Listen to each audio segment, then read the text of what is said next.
Like to call this meeting to order, please. Absence of all officers, the CDA is calling the meeting to order, and then we'll go through. And first item of action is after the approval of the agenda is the election of the officers, and then we'll turn it over to the new officers. So first thing would be the roll call, which would be Henry. Here. Ketchel. Here. Allen. Stanek. Here. Parker. Here. Singer. Here. Second item would be citizens' appearances. Anyone from the citizens? Third item would be approval of the agenda as it was presented. So moved. Second. Before we go to 4, can we have the new member introduce himself? We should probably go around and introduce everybody. Everybody, yeah? Okay. Got 2 new members here, actually. 3, actually. Yeah. Yeah, there's all kinds of new people today. Sure. We'll start with Steve. Sure. Afternoon all, Steve Hatton. Started with the city just about a month ago yesterday. So I'm appreciate being invited and able to sit in and begin to get more familiar with the CDA and actions underway. Steve's the finance director. Thank you. I left that part out. He knew that. You may, but but, yeah, that's okay. I guess everybody knows me, Cameron Clapper, the city manager. Glad that Steve is with us. So, Bruce Parker, retired from the city, but on the plan board and park board, and now on the CDA board,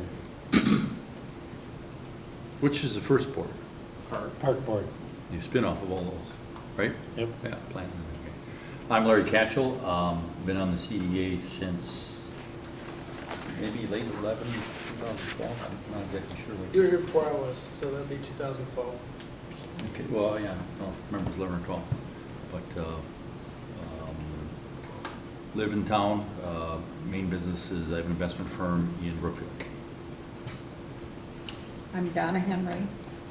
I was on the CDA actually for about 10 or 11 years in the 90s as a regular member and as an alternate. And then I guess this is my second term now. I'm retired. Though some days it's hard to tell. But I spent 27 years working for Home Lumber, kind of office manager, basically doing all the things the owners didn't really want to do. And grew up in the business world, so I'm quite happy here. I'm Pat Cannon. I'm not sure what my title is anymore. I'm taking notes and making coffee. I'm Patrick Singer. I'm a CDA member, but also one of the city council reps. There's 2 city council reps to the CDA. That's fine. Jim Allen's the other one. Dave Carlson, I'm the new CDA director in week 2 here. Was in the office a couple of days last week, then had some training, economic development credit analysis training towards my IEDC designation. And then I had a couple of days off to spend with family and a trip, which was very nice, and now I'm back. So kind of feel like this has been the soft opening, and then sometime next week will be the rain opening. But I have been meeting with people and delving into some stuff, and Pat has been very valuable in terms of sharing some of the institutional knowledge. And before here, you were? City of Columbus Economic Development Director for 3 years. Okay, good. Hi, I'm Al Stanek. I was previously on the Community Development Authority, on the Plan Commission with Donna. Bruce was whatever we were back then, Bruce, I can't remember. I believe that we worked together. We were just talking about that. I worked for the Wisconsin Department of Transportation for 19 years. I've also worked for the City of Madison, the City of Janesville, the City of Sheboygan. I worked for a professional management firm for a couple of years in Illinois, and now I'm working for Walworth County in the administration department. And I'm otherwise known as Mr. Sherry Stanek. Okay, now that we've concluded the introductions, Do need to take a vote on the agenda. All those in favor, please say aye. Aye. Okay, now for the election of the officers. First officer position is the chair. Nominations from the floor. I nominate Larry Catchell.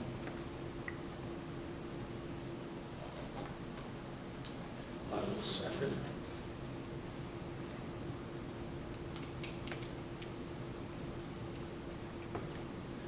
Any other nominations?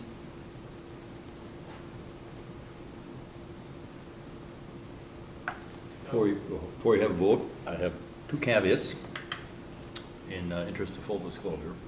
As most of you know or may know, I am a minority shareholder of Commercial Bank, which is in the process of being sold.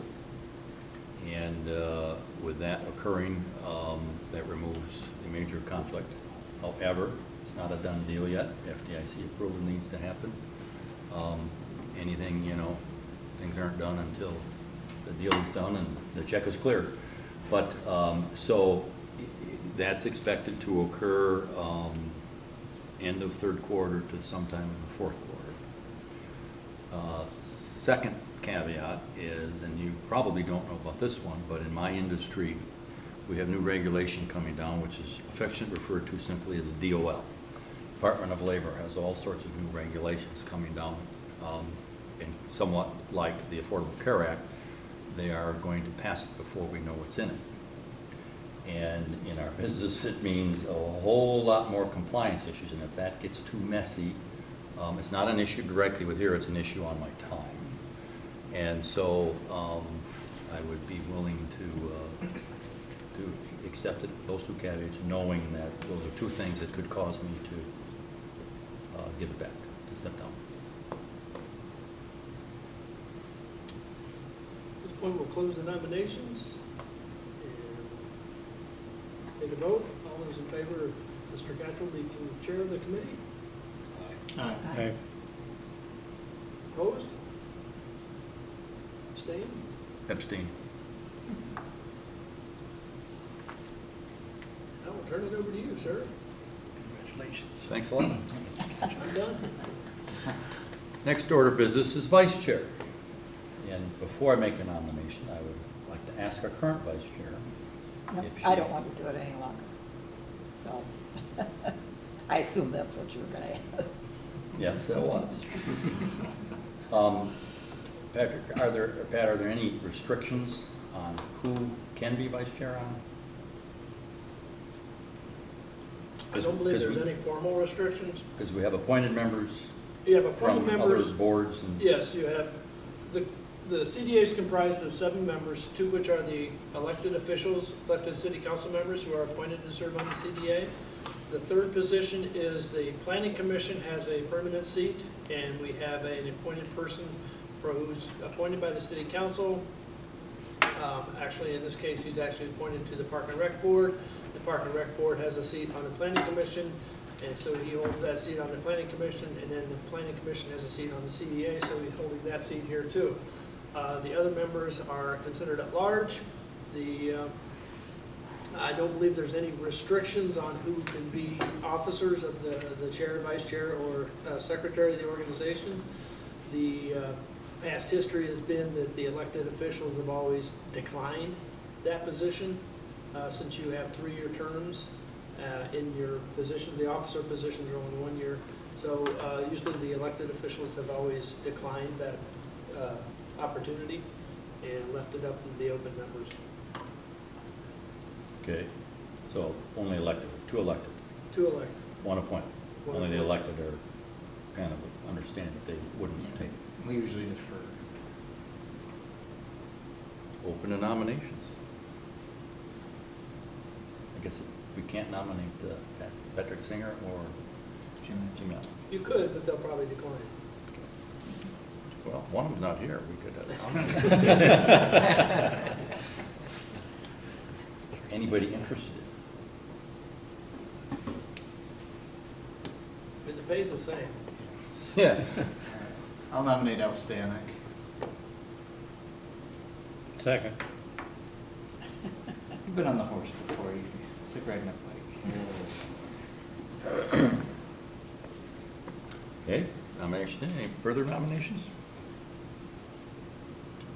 Who was the second? Bruce? Take it to, and you are okay with that? I can't say no. Well, you can. Open up for a vote. Those in favor, signify by stating aye. Aye. Aye. Any opposed? I'll abstain. The ayes have it. CDA appointments to board and committees, item number 5 on the agenda. How long has the Tech Park Board been in existence? Oh, I want to say since 2010, maybe? 2009? And traditionally, the chair has, Jeff has held it since its inception. okay, and you are already on as a city council member. We have additional rules regarding elected and appointed, regarding non-city, non-committees, subcommittees. Not that I'm aware of, so. Okay. The Tech Park Board meets at 8 o'clock on the fourth Wednesday of every month. They've gone Wednesday or Thursday? It's Wednesday. They've gone to scheduling the meeting on a monthly basis, but they are looking at, if there's no action items, they would defer and skip a month, so it may only meet 6 times a year, or it may meet 12 times a year. So this month, May, it was There was no canceled. meeting, yesterday. Today's Thursday, right? Yeah, there's no meeting yesterday. So the next one's in June. Right. Well, since it appears to have always been the chair of the CDA, I would be more than happy to sit in that role if Good. nominated. Do we want a nomination then? I think so. I'll nominate Larry. Second. Nominated and seconded. To voice vote. Those in favor? Aye. Those opposed? And those in abstention? Abstain. Seed Capital Screening Committee. The Seed Capital Screening Committee is comprised of 5 members, 1 CDA member, and then 4 members at large. This is part of the Capital Catalyst Fund. This body reviews the applications, meets with the applicant, and then makes a recommendation to the full board, to the CDA board. So they're kind of a screening committee, which is hence their name, and then they review, ask questions, and then make their recommendation. And with Jeff Knight being the former chair, he held that position. He was chair of that committee also, and so we would need someone to fill that. This committee usually meets prior to the CDA meeting. A couple hours earlier is what we've tried to do, so we only have to meet one night and bring them out, because usually we ask the applicant to be here for the screening committee and then also be here for the CDA meeting. So just trying to make everybody's time a little bit more efficient. How often have they meet in the last 12 months? We haven't met for quite a while, but I do have a lot of pending grant applications. And then we have 2 more applications for grants. One is the, what's the Blue Line engine, the battery. He's submitted his information, so we need to come back and review that. And then we have another one that's in closed session we need to talk a little bit about before we have them come in or not. Anybody who would like to sit on that? We serve cookies to that one too. I personally have an issue with time as I come back from Brookfield.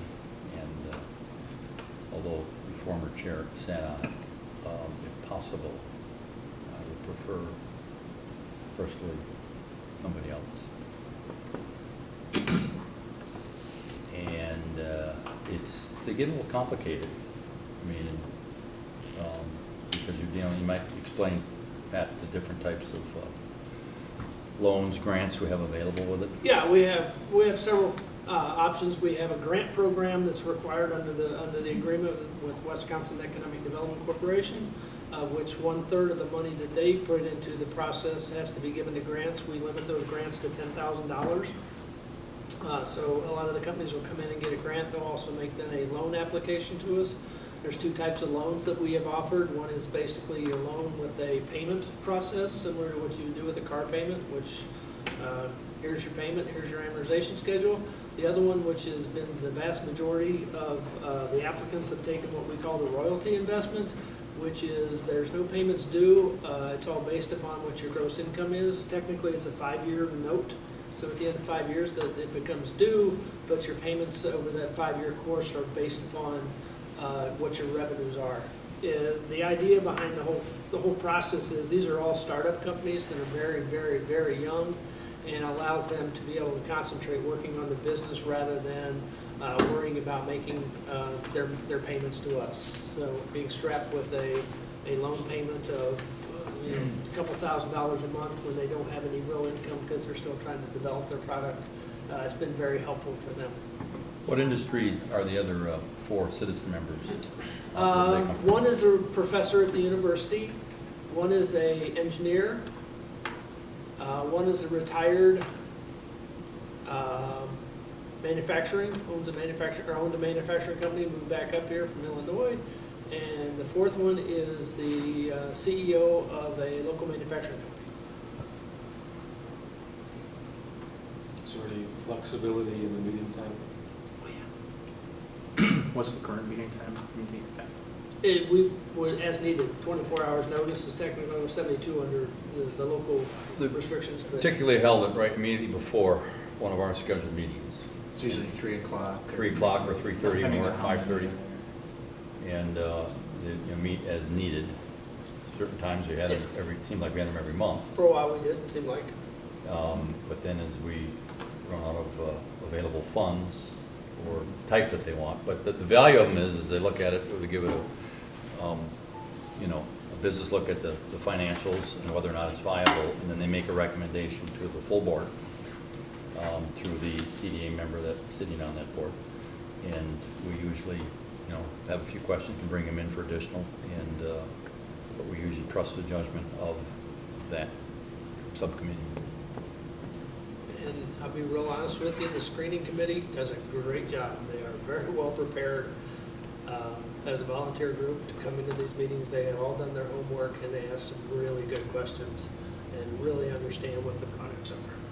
I've always been real impressed with the screening committee. Will we keep continuity with the elected officers? I'd be willing to consider that, but I would, at least I would try to adjust the meeting time. My boss has indicated that he's willing to allow some flexibility, but I haven't said to him, can I, be gone for a couple hours every month or 2 months or whatever. So in fairness and out of respect to Dave, I'd be willing to, if no one else is interested, I'd be willing to take that, but with the eye toward potential some flexibility. Question? The other issue is we have one other vacancy and one of the, on this budget, so it's the Jim Winship seat that we have not yet appointed. So you took Jeff Knight's old spot, but we have the second one. And we have been trying to recruit somebody with a business background as well, so, if Al was taking it and said, I thought Tom took that. Tom No, took we that. didn't appoint Tom. Yeah. We decided to continue the recruitment because Jim's was kind of abrupt and we had been recruiting for Jeff's at the time, so we left it open a little bit more. Council. Yeah. Do you want to? So that's just, we could put Al on, if there's a trouble, we could always see, if the next person. If no one else is interested, in for a penny, in for a pound.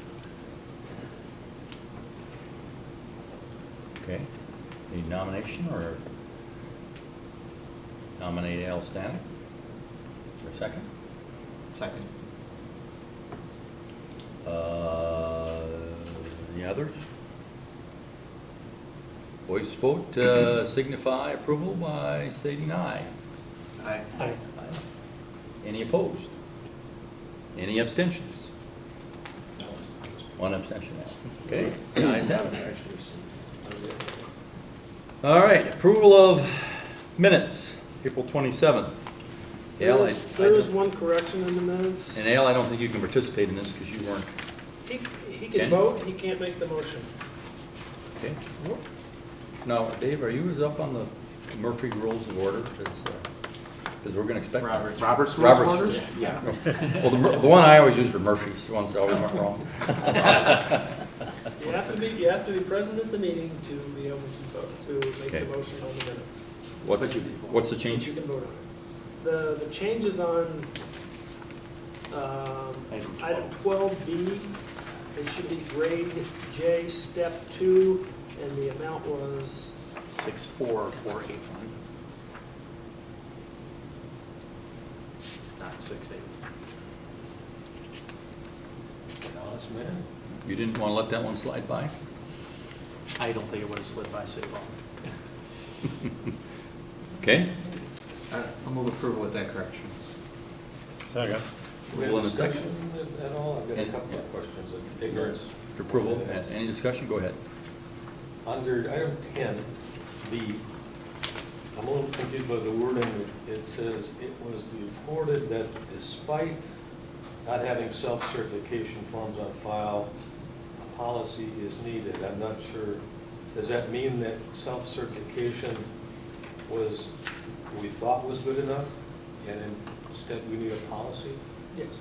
Okay, that's just awkward wording, thank you. And then on 12C, I've got a real estate broker's license and had a real estate company for a while. Still have my broker's license. And I'm not familiar with industrial property, but it seems to me when you sign a listing contract, you sign an exclusive arrangement with that broker. And yet it says, will allow staff to enter similar contracts with other two brokers without coming before the CDA board. Is that legal? Yes, it is. What we did was, we have 10 lots that are available, and we met with the 3 commercial brokers here in the community. And they said, I'll take lots 1, 3, 5, you can have 2, 5, and did it that way. Okay. So technically, we have sale agreements specifically to a lot, specifically to a real estate broker. And that way, they're clean legal deals for each one. And we divided Exclusive them up. relationships for individual properties. Right. All right, thank you.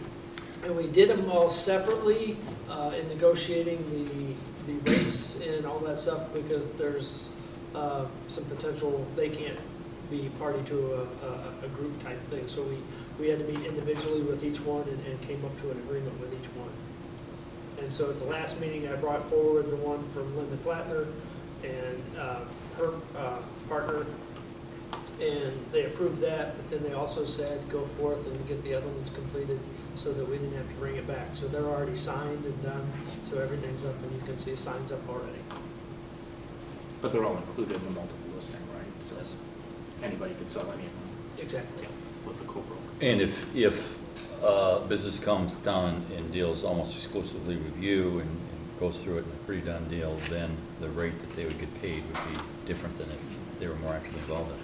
Or if we negotiate the price and drop the price down and sell it for the quote-unquote dollar, there is a minimum per acre cost, or per acre commission for each one. So it would be the same contract with all 3 brokers. Exactly. Same conditions. And then a little more history, I don't know if it was 12 or maybe 13, we had an exclusive with one firm, but, and there was recession, and the whole thing was going on, but he also, that firm had exclusives with a number of our competing industrial parks in the other communities, like Elkhorn, Delavan, and whatnot. He didn't care who got the deal, as long as he got to one of them. So we just felt that it was better to go a little bit more local with it. And, nothing wrong with that firm, but it just, you want them to be, have you as your top priority. The irony of it is, he actually came back and we had 2 expansions and sold 2 lots, and he was actually the broker Yep. who brought them to us, so. Funny how it works. That's all the questions. Any other questions? The motion for approval? We've had it, and I guess we need a roll call. You want a roll call or do you just voice vote? And when normally in the past, did we voice voted it or? It's voice and roll call. Or voice, I'm Oh, sorry. now you It's get me. resolutions and spending money that require. All right. What, voice vote. Those in favor of approval of the minutes from April 27, 2017, signify stating aye. Aye. Any opposed? Any abstentions? The ayes have it. Item number 7, acceptance of financial statements. April 2017, B, fund balances, and C, loan portfolio. And these were not included in the original packet, right? This item was not, yeah. So pulled it out because I had to do the other sheet and forgot to put it back in, to be honest with you. And if you would indulge us this one time only, Patrick, with a new member and then with the new incoming director, we can go over these one by one and explain the type of loan or A little history on each little one. history in each one. Briefly. I'll give you as much as I know. DR Plastics was a loan that has been paid off. It's just been carried on there. Walton Learning Center was a loan that's been out there for quite a while. We renegotiated that loan last summer and brought them in. We made some changes in that loan process and did some other stuff, so they're back on track. 960 East Milwaukee is Home Lumber, part of Home Lumber. That loan has been out there for quite a while, and they make their payments on a regular basis. Black Sheep, which is the restaurant, that was paid off in full in February of this year. Bikewise, which is the bicycle store down on Main Street, that loan was done in 2012, and they are on track to continue to make their payments. Sweet Spot is another loan that was done in 2013. That was for their expansion of their new building, their bake shop on Main Street. So that payments have been, they've paid almost half of that loan. iButton Link is a firm that's here in this building. They make sensor devices. They were the ones that were in East Troy, and we're looking at probability of moving to Illinois, which is where the owner is from. And so we were able to bring them into this building, and we did a loan with them for the $102,000. Actually, it's $100,000 and the $2,544. What we've done before is taking the closing costs and roll that into the note. So they actually netted out $100,000, and the other parts went to pay that other closing costs that are involved, which would be legal fees to the city attorney or to the CDA attorney, recording fees, and those type of items. Thermodata is a company that was here in the business or in the Innovation Center. They have moved their operation to Milwaukee, the main part of their operation. They claim that they have office here still in the city. I have not been able to verify that at this point. The first time and the only time we went out and looked, it didn't look like anybody was there. They continue to make their payments, and they are on track to, they're paid up in full, or not in full, but current. So that's one we've talked about before. JCIB, which is Jim's Classic Italian Beef, which is the old Frosties, which is on Milwaukee Street. That he has closed, he's out of business. We did get some correspondence. The bank who has the first note has taken action against him to collect the debt. We have responded since we were brought in on that suit. We've responded with our own suit, so we're in line. We're in second position. I did receive an email from the owner saying that if we hold off for a little while, he thinks he has somebody who wants to buy the business. If that's the case, then if the business sells the way everything goes, then he would need to pay off the loan at closing, and we would get our money back. And it's that goodbye to be coming back into town, and the for sale lease sign is gone, and there was somebody inside doing what I don't know, but so maybe he has at least leased it out or hopefully sold it. Yeah. Mobile Mesh is a company that they are a gaming company. They do internet gaming type things. They also have a capital catalyst loan with us. This is part of Liz Eversol's group of businesses that she's working with. We've had some problems getting, well, this is their second loan with us. They've done a $20,000, they did $100,000. So their total debt is $120,000 to the CDBG funds. The top group up here is the CDBG loan creation funds. Working with Steve and Karen Dieter from the Finance Department, we've been able to change the chart of accounts so that we can actually make some sense of where the loans, we've kind of grouped them together by type of loans. Karen went through and renumbered the loans basically, so all the capital catalyst loans are going to be in the same block of numbers. The housing loans are in the same block of numbers, those types of things. So MEPR and Mobile Mesh, they, on those two loans, the 21 and the 82,000, they have the first year is deferred, so they only owe interest at the end of 1 year, and that should be coming due right now. Pinpoint Software is a firm that, well, they did our first Capital Catalyst loan or grant. They moved their company to Milwaukee or to Madison. Gosh, 2 years ago, we established a payment agreement with them, and they paid off the loan in full in February. So we've been current with that one. EduRate is a company that is, it's a software development company. Yeah, I guess it would be software development. It's part of the education process where teachers are graded, and unfortunately the gentleman who is creating this software has a medical situation, so he hasn't been able to do anything. He's attempting to sell the company at this point, so we really haven't done anything. I think the CDA board has kind of said, well, let's give him a chance to try and sell this. Solimo, which is another company who also has a capital catalyst loan with us, they have not paid. We ended up deferring their first 2 years worth of payments for interest only. Solimo has run into some difficulty at this point. They had a structured deal that fell apart a few months ago, and it does not look very positive for them at this point.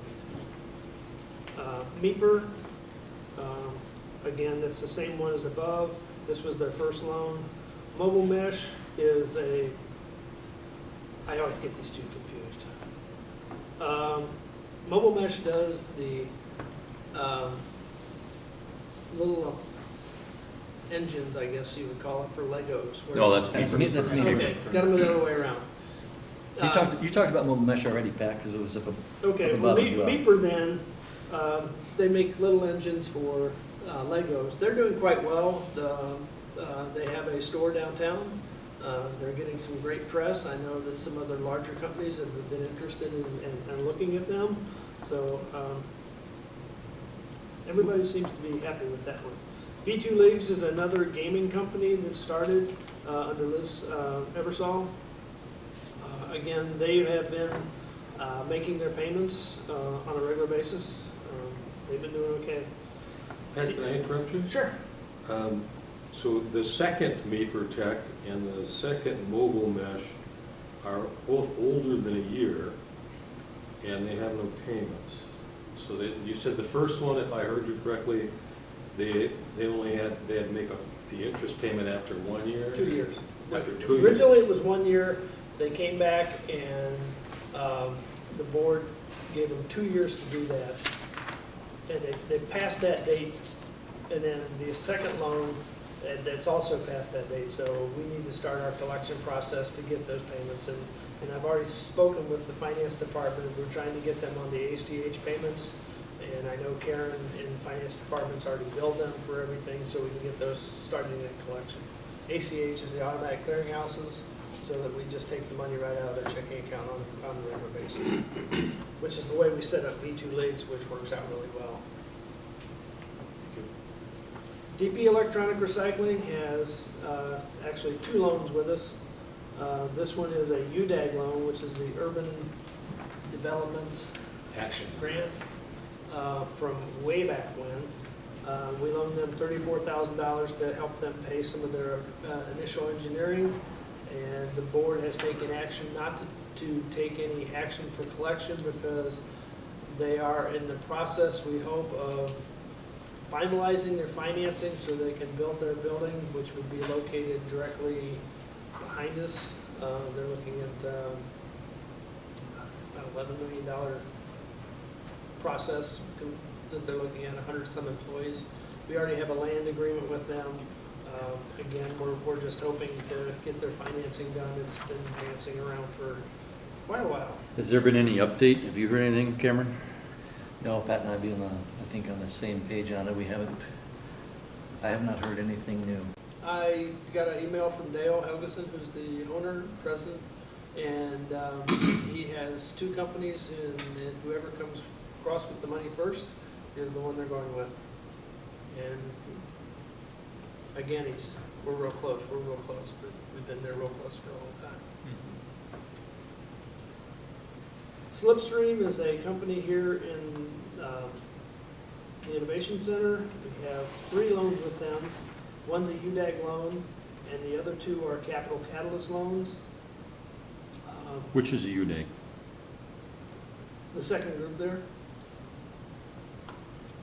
It's just the two loans under Okay. UDAG.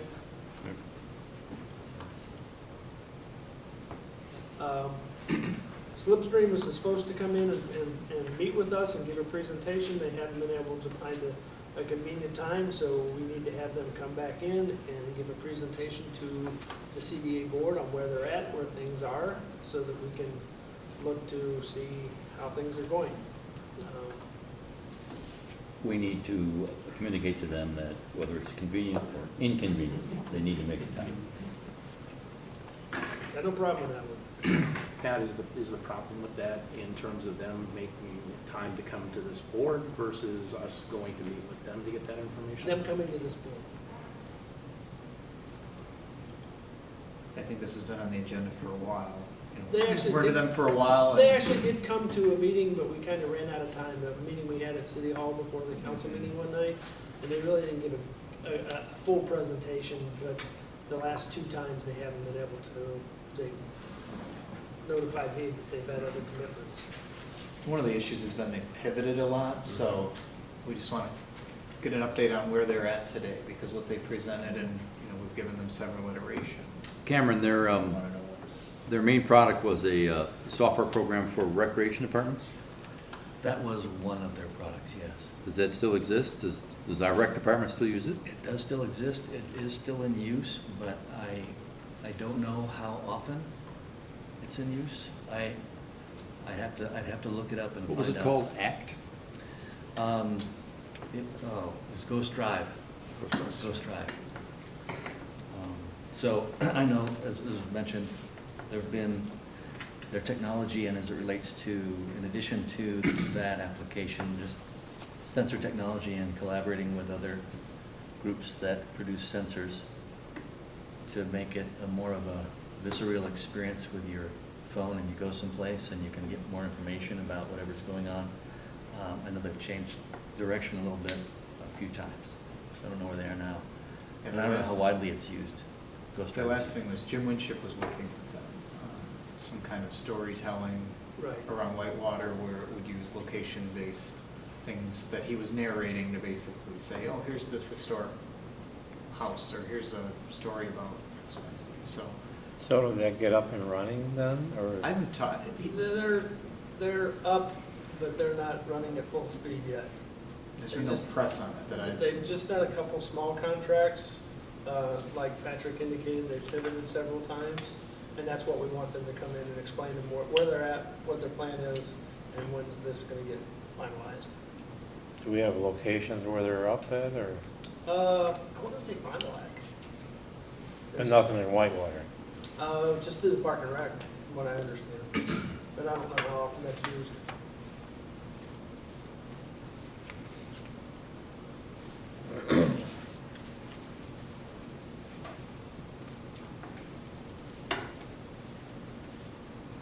The next 2 are Meeple and Mobile Mesh, which is the same thing we talked about up earlier. And Ventilator is another company. We did a $27,000 loan with them, and if you look farther down, we've done another $70,000 loan with them, so it's $100,000 total. They're doing quite well, and we're starting to see some momentum in that company. They're looking to change their name a little bit and change their pivot a little bit, but they're working pretty hard to get things up and moving. Again, Mobile Mesh and DP Electronic Recycling. Bomb Board is another company. This is a group that's out, not in this building, which is one of the few. They are out off of Janesville Street. They are the ones, the two gentlemen who are making a smaller, more portable jet ski, of which the heaviest piece is 85 pounds. You can break it down, put it in the back of your car. They are at the point now where they're looking to raise capital to get their product up and built, and that's where they're at this point. Caliper is a company. They're doing a software for fall prevention, so that they can do some, based upon body types and walking patterns, they can start to do some determination of the propensity for someone to fall. A fall injury for an elderly adult, the average cost is about $17,000, if memory serves me right. So that's the software they're working on at this point. Scanalytics is another sensor company that is working to do, Joe Scanlon, who was one of the first coming through the intramural system at the university. He is working with his product. Again, these are all capital catalysts, so they don't owe us any money yet until they start to make their profits. Polco, or Policy Conveyance, which is also Polco, and in all fairness, to follow Mr. Katchel's lead, I actually do some work with Polco. I help them with some of their work, because they have a policy, or they have a public polling process by which you go to local governments and you can put questions out to the public and be able to get back information through a more of a controlled environment, in the fact that you can only vote once. We can then also look at where the votes came from, by age, by gender, locations. The city of Whitewater is a client of them. I believe you guys passed a policy a couple weeks ago, and the company is really starting to gain a lot of good momentum. City of Madison, Dane County are both clients. We have 5 other ones in Dane County. We have CARPC, which is the Capital Area Regional Planning Commission in Madison. North Dakota actually has offered to sign up everybody in North Dakota. Appleton City, I believe. Yeah, Appleton's another one of the companies. So really starting to get some momentum, get some nice press. The next one is TIP 4, which is the $750,000. That was a loan made by the CDA to, using TIF funds to this building. Well, actually, so the way this process is designed is when the notes are paid off in TIF 4, the CDA will get back the $750,000 that they loaned to them to help with this process here. And the projected date for that It's is? 2021.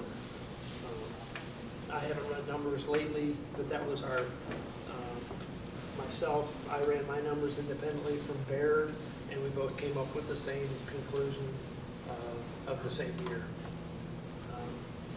But again, you know, if we get some more business in TIF 4, it may close early, because it's either all or nothing.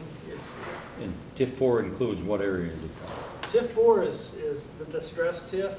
It covers the business park, it goes all the way through town, goes up into Fairhaven in the new development area, kind of comes back down around and goes down through downtown. It's really... it looks very gerrymandered if you look at it. That's a nice word to say. It's contiguous, but it needs some help getting to that. We were talking about that this morning. That was a good clip.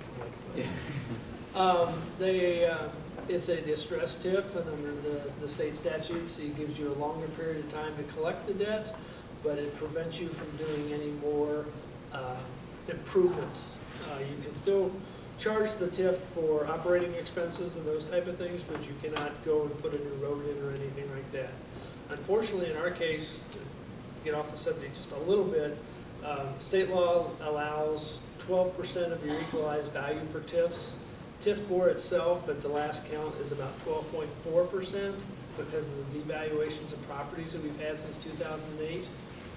So even if we could, we can't, even if we desired, we could not even create a new TIF district because we're already over the 12% limit.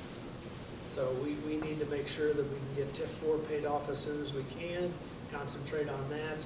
And then we did an exercise this morning with Steve and Dave and Cameron and I and Chris Muntz-Pritchard and Scott Wipperford about, we created a new TIF district so we could walk through the process so that they understood what's involved with that. And if in 2021, if we wipe all the other TIF districts, because they all would mature at the same time and we could close them out, we could do $77 million worth of TIF districts based upon our 12% equalized value. And this came up at our finance committee meeting this week as well, because it's one of the only tools we have. It's about the only. So once we get to 2021, that opens up a lot more flexibility, but we got 4 years to. And Dave, you had TIF experience in Columbus? That's correct. And Steve, We created a any? new TIF district. I know you came more from the private side. I did, but no, not with tips. Okay. He knows it all now because he went to our hour-and-a-half class this morning. Pat gave him a certificate. Fully loaded. Ready to go. The housing loans, you can lump all them in one, Yep. just explain generally what they are. The housing loans are loans made to individuals who have equity in their home. It's based upon the equity they have. You have to meet a low to moderate income based upon the county levels.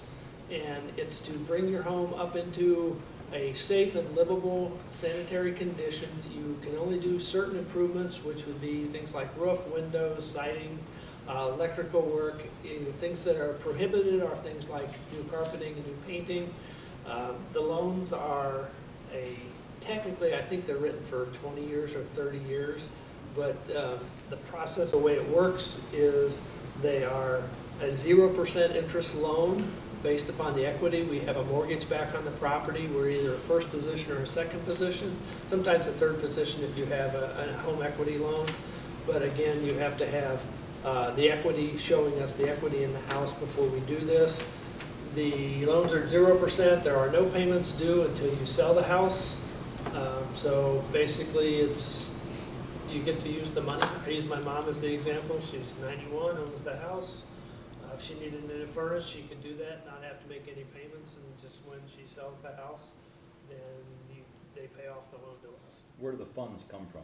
These are CDBG funds, Community Development Block Grant funds. These are administered by the State Department of Administration. And so we have a process by which we have to report these. There's a lot of stringent requirements because they are federal funds on what you have to do. The City of Whitewater contracts with MSA Professional Services to administer this fund for us. MSA has a group of employees that actually handle this type of work. That's all they do. So it's very well done. We are allowed to charge 1% of the face value of the loan, and I believe that is what MSA gets paid. That's how they get paid for doing these. And how much available funds do we have left in this program for the community? Like 25,000? I don't think it's that high. 23, a little bit less than 23, is that right? Yeah, it should be on the balance statement. And what is that separate subcommittee that, I mean, it's been a while since there's been a request for that loan, but what group, what committee is that? I have to go back and look at their official title, but it was a very small group consisting of just a few members of the committee and myself and the representative from MSA. So, And we don't know which property it is. Right, you're prohibited Why? from knowing who the property owner is, you're prohibited from knowing the address of the property.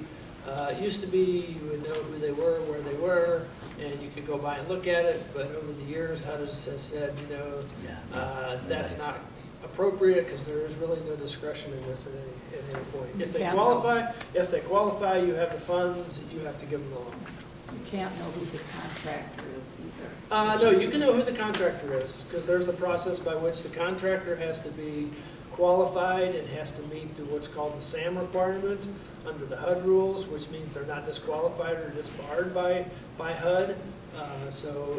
We have a process by which we qualify contractors. NSA does all this, that qualify contractors, local contractors. You have the ability then to select one of those contractors. If you wish to select somebody else and there's a differential of 10%, then you have to pay the difference in cash. Now, is that new? Because 5 or 6 years back when I was on there, we couldn't know who the contractor was. No, we know who all the contractors are. Well, they were doing it wrong then. Yeah.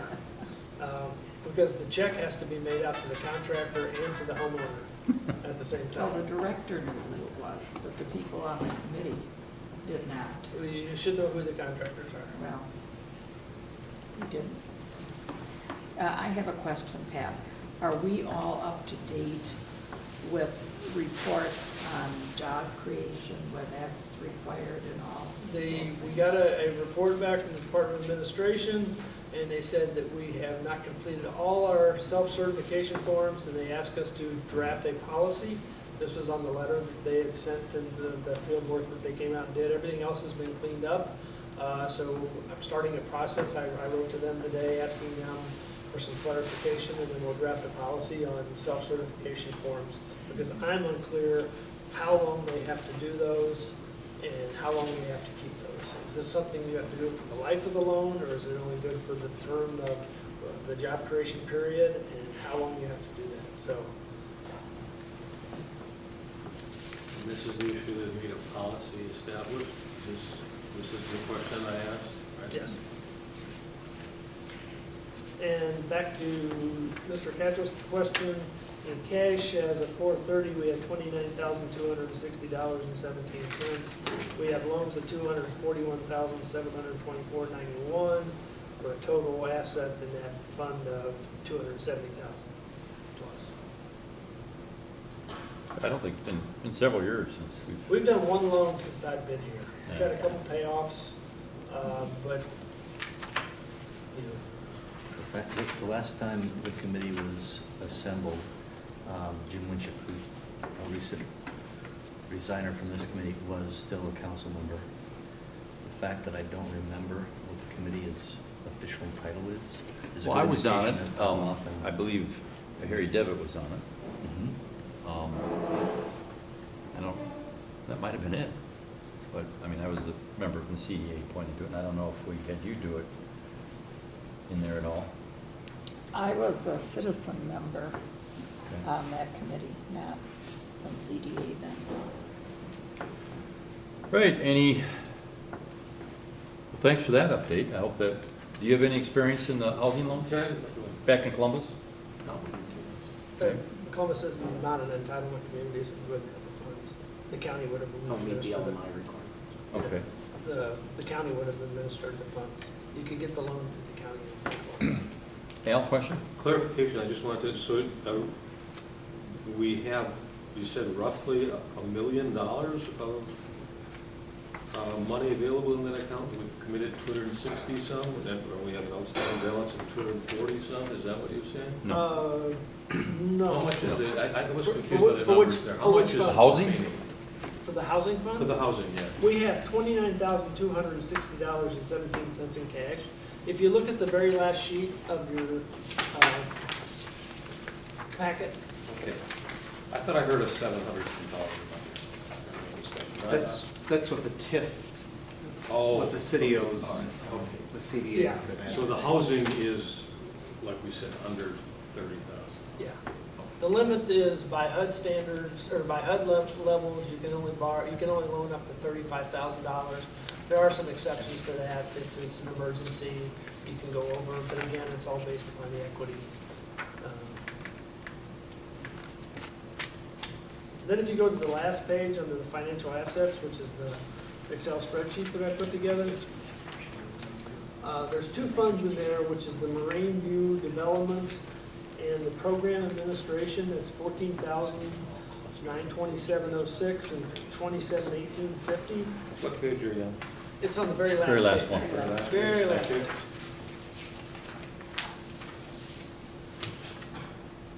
So It's the two,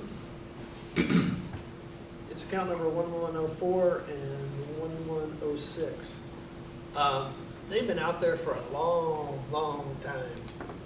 And when Steve and I and Cameron met the other morning, we talked about, do we take those funds and take some formal action and declare the funds being done and roll those funds back into the UDAG account?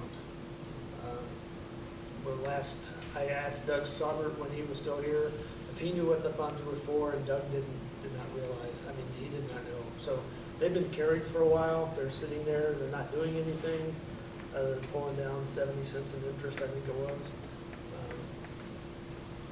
So it's not on the agenda tonight, but that's something we can do some more research if you want to find out if there's any background information that we have to have or what we can use those funds for. But my recommendation would be that we merge those accounts into the UDAG account and use that. The UDAG account is the Fund 1103, which is defederalized, which means it's gone through the cycle once and we don't have the same restrictions on the funds as we did when we originally got the money. All the HUD funds that we have, the housing development and the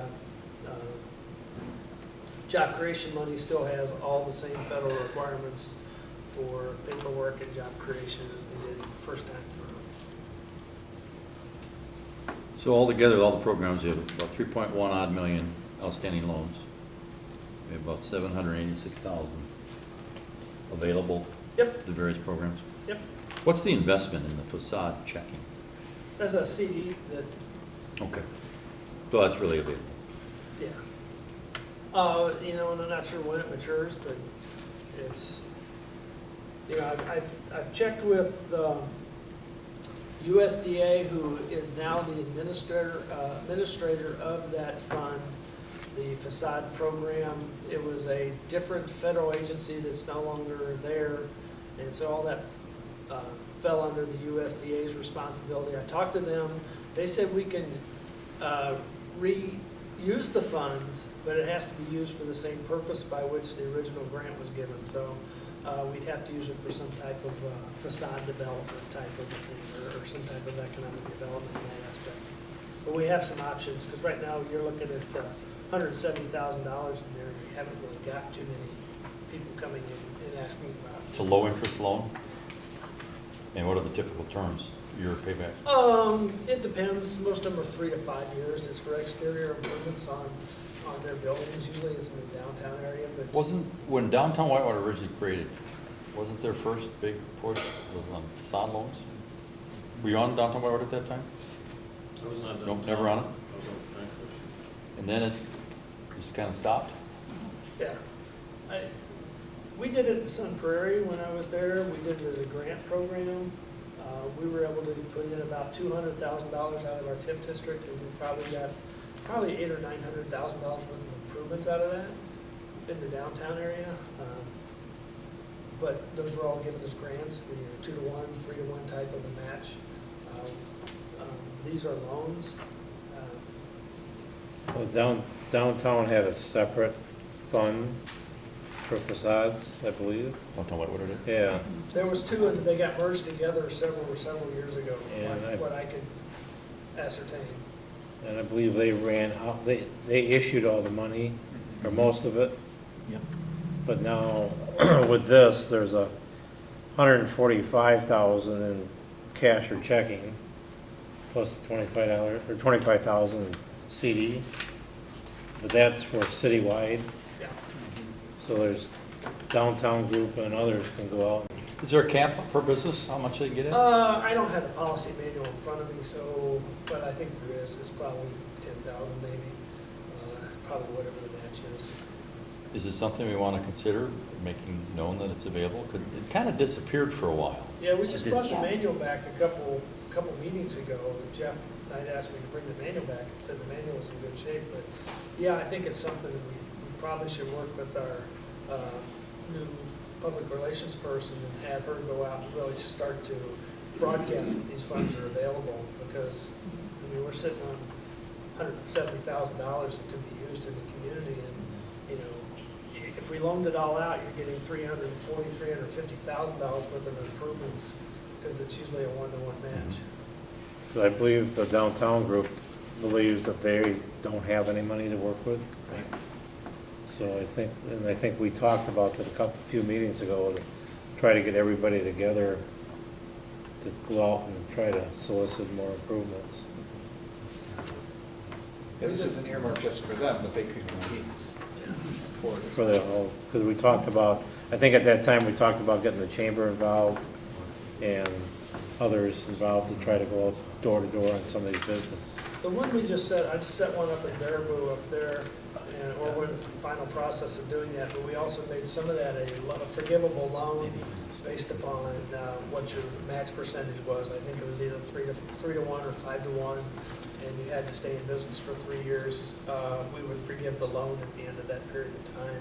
But there was some private money involved with that from the bid district and the city match funds to establish that fund over there. And it's strictly to be used for facades. Besides, outside improvements, really, I mean, you know, there's, Park foot? no, because that's not really a permanent part of the building. I don't think you can, So it wouldn't be, and then we had a program where we had money available for nicer furniture for, yes, we still have that, we still have we that. still have that? Yes. Is that wasn't on out of here? that fund, though. I thought that Yeah, it was. was part of that fund, but It was. the money would come out of there. It was Okay. for the outdoor dining you could use. And we've had no takers on We've had that. no takers. We contacted everybody. Okay. That- I didn't hear what you said as far as the peak value that you could allow. You estimated 10? I'm gonna say off the top of my head, 10,000. So 10,000 would be max. Yeah, so that would be $20,000 worth of improvements, because they're gonna have to match it 1-to-1. So, I mean, again, that policy was written a few years ago. I'm not sure if 20,000 will get you anymore, so. Okay, any other questions regarding item number 7? Can you differentiate between land and real estate? Oh, I'm sorry. Oh, no, it was just asking something about how much of a sign it would buy us. Oh. Oh, yeah, Differentiation that's- between land and real estate? Building, Vacant land? That's- no, buy the that? land's the land, and the building's, the building itself, the structure of the building is different from the land value. Same as on your property tax bill, you'll get a value for your lot, and you'll get a value for your building. You just go look at the bottom line what the two combined are, but that's the way the assets are determined for this accounting system. Any further questions? Get a motion for approval and acceptance of financial statements? So move. Roll call? Do we have other discussion, Or, this is for all pages 1 through the end? Is that what we just covered? Is that when you, the discussion of financial And this handout. and the handout? Yeah. You know, if you would forgive me some sure, go ahead. questions as a new member, so What page? if you'd indulge me, page 2, I'm just curious why some of these expenses, the third of the year gone, postage and travel and miscellaneous would be so high. I'm sure that question's probably been asked, but I wasn't here to hear the answer. Are you under Fund 900? I'm on the Fund 900, yes, page 2. Postage is 50%, is running pretty hot. I assume you must have had a mailing or something, but travel expense is running hot, and I'm not a big fan of anything being labeled miscellaneous expense, and it looks like it's not miscellaneous if it's that kind of money. I mean, it's that far above what we anticipate.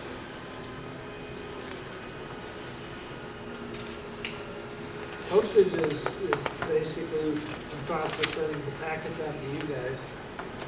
I don't remember us doing any large mailings, but some of the times there's those packets are done, a couple, $3, you start from at 7 of them, you get up to $3 worth.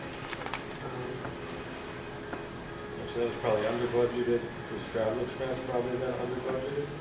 Yeah, I don't know what travel expense would be, because the only travel expense is the 30 miles that I drive back and forth to Jefferson for once a month. That's the only travel expense that I can remember putting in there. I mean, these aren't big dollars, but it doesn't indicate to the general public that we're necessarily budgeting as accurately as we perhaps we could. Just a statement. If you like, we can have our finance director give us some background on those for our next meeting. I won't throw it completely under the bus right now. I think that'd be a good idea. Yeah. Especially if you're saying travel, Yeah. you don't think you claim that much on that line, so. Yeah. That could change. So would you like a transaction ledger that make up these amounts for the Yeah. next meeting? You We could. can work on it, we'll pull it together. I don't think we need the full ledger. We can just kind of do a summary sheet for it. Sure. So are we gonna need that for an agenda item, future agenda item, or? No, we can just do it under the financial reports Okay. next time. All right. Or we can send it out to you early as just as an informational sheet. No, we haven't done it in a while. It'd be a good idea. Okay. Especially, you know, about the marketing, how the marketing budget's broken out. Not a lot of legal fees. But, okay, any other questions, Bill? No, thank you. You got a lot of yellow tabs there. You sure you don't got any more questions? See them up the side there. All right, we've had a motion and seconded for acceptance of item 7, financial statements. Roll call. Henry? Stanek? Singer? Parker? Aye. Ketchel? Aye.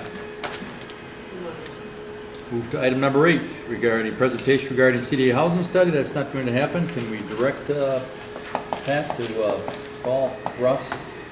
Yes. Any question, Patrick? Yeah, because this email was the 9th, so a couple weeks ago. Of May?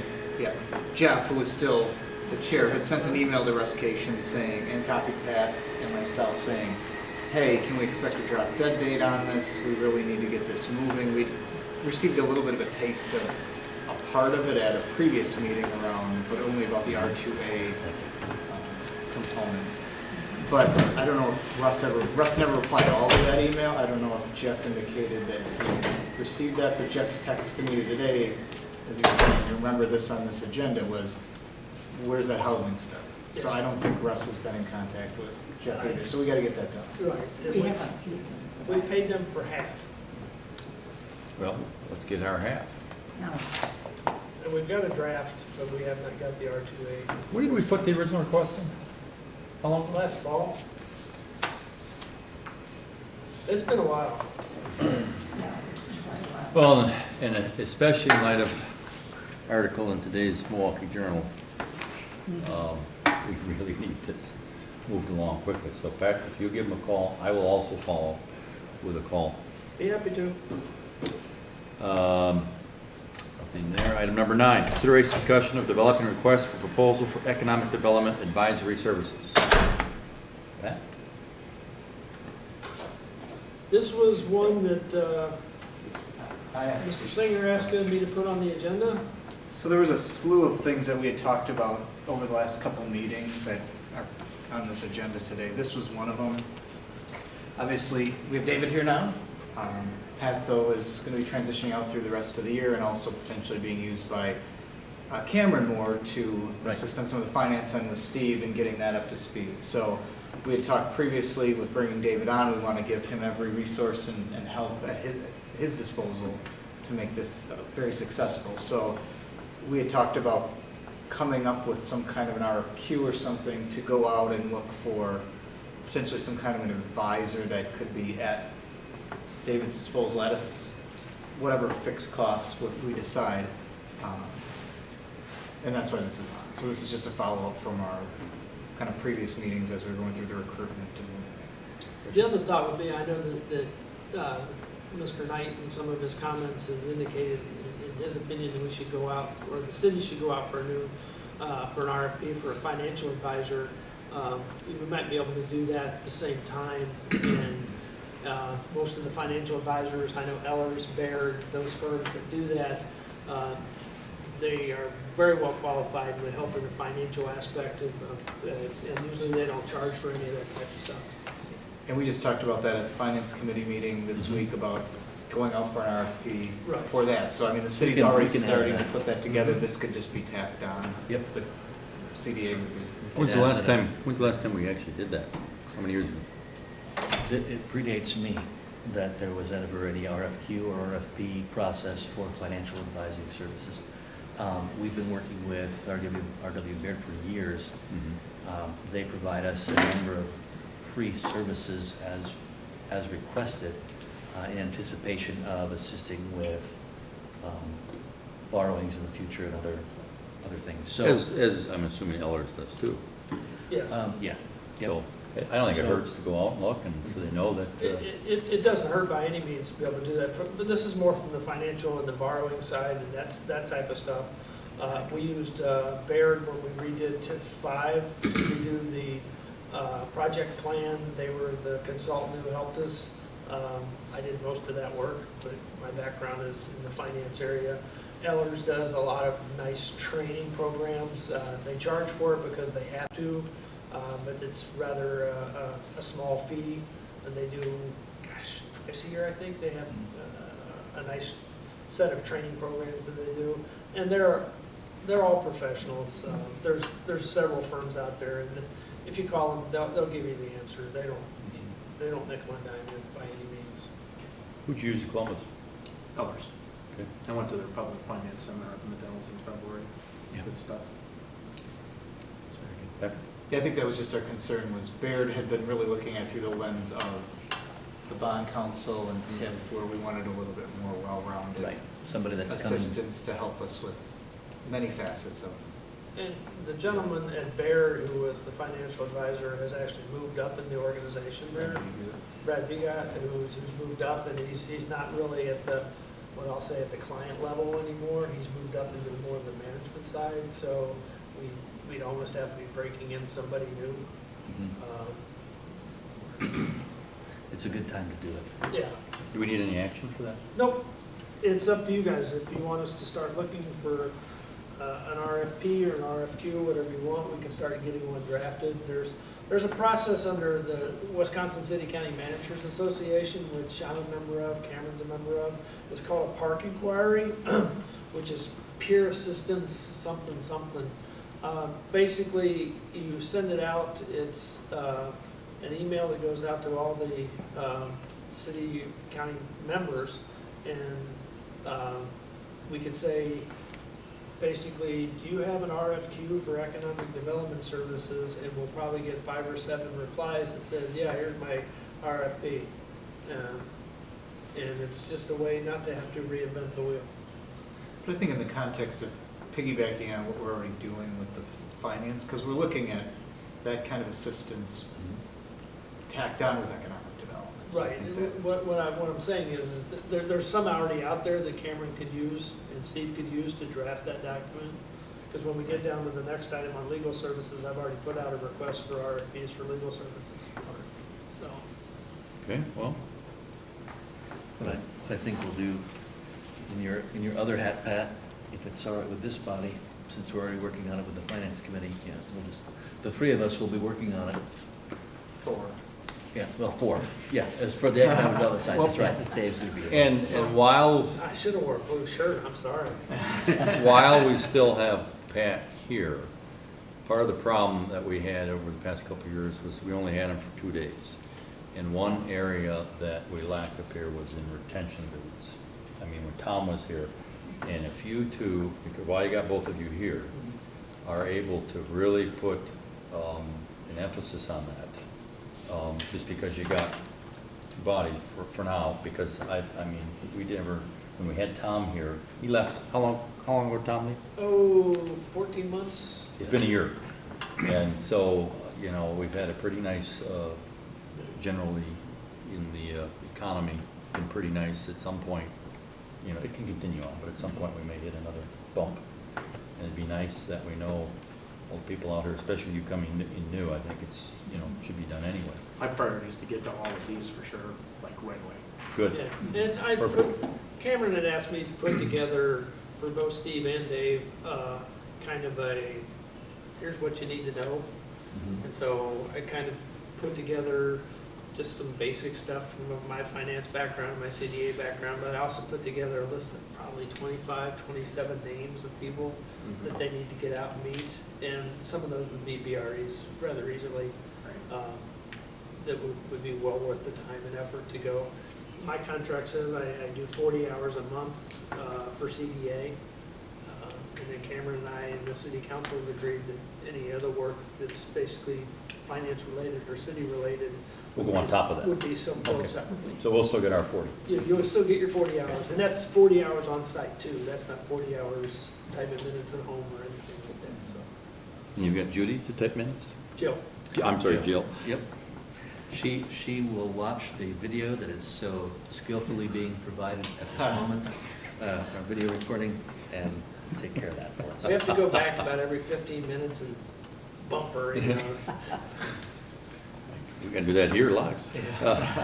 All right, move on to item number 10, consideration discussion of developing a request for proposals for legal services for CD activities. You said you've already put out an RFP? Yeah, actually, the city of Marshfield, I pulled up the parking requirement, I was going over the agenda today. Marshfield just did one, RFP for legal services, so I emailed Steve Barge, who's the administrator up at Marshfield, and I said, please send me yours and the ones you got. So I did that this afternoon. I don't know if I've gotten anything yet back, but he's a pretty good responsive person, and there's actually several of them that are out there. They're all going to basically say the same thing. And then really it's going to be up to us to come draft something up and then probably come back to this body and really sit down and decide what you want them to do. When we talked about it today, the question was, does the CDA need to have separate legal counsel from the city? Because we've been using Wally McDonald for most of our legal work in the interim when Mr. Simon became ill. And there are times when there is a conflict between the CDA and the city in the fact that the CDA is actually a separate body politic, and you do need to have separate legal counsel. In Mr. Simon's case, he was probably one of the best real estate attorneys I've ever met in development agreements and those type of things. And so using him was just a natural for us to be able to do that. And also Wally has some limitation in terms of his scope of practice. I Right. think that's where he said, Not his we main need to area. have somebody available when it gets kind of outside of that. And being in a smaller community, there's not that many attorneys here. You're going to end up conflicting people out pretty easily. Sometimes it's to your advantage, and sometimes we actually did that before when I was in Sun Prairie. We conflicted them out so that they couldn't go against us. No, we greatly miss Mitch Simon because Yes. he'd been around for 30 plus, maybe, I don't know, maybe 40 years in what he knew, and you know, he could pull out an old document out of his dusty vault saying, oh, we did that in 1976, here's what we did. And so Mitch, if you're watching this on the replay, your services are dearly missed. And yes. We wish you, all the best in the battle you have going on. He could take a blank piece of paper and draw the easement out for you on a piece of paper and tell you exactly what happened. They don't make them like that anymore, No. unfortunately. Oh. Item number 11, consideration discussion of setting date for holding goal-setting session for CDA. This is something we want to do before the joint client forum with City Council and Plan Commission? Or do we want to have that big meeting and then use I think we're looking at information? having that big meeting within the next month. Okay. So the question was, do we want to have this at maybe our June regular meeting or July? It was a matter of, now that Dave's here, is not doing it tonight, obviously, but doing it soon so that there's those expectations and we're all on the same page. But, could it wait till July just to get a little bit, you get some background and you can kind of come and say, here's what I'm thinking, and then you know, we Well, can I just go soon through be our- sooner rather than later, we can always add to it. And then not knowing when the joint triple header meeting's gonna be. Triple meeting.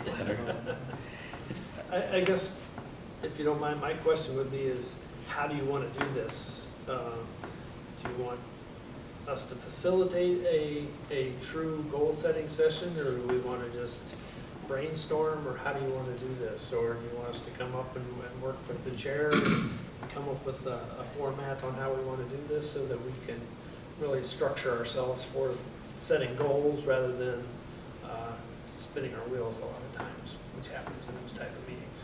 Whichever way works. Okay. I can, Al? Or Cameron? I would just to add in that we, as part of our budget process, will be doing something similar in July.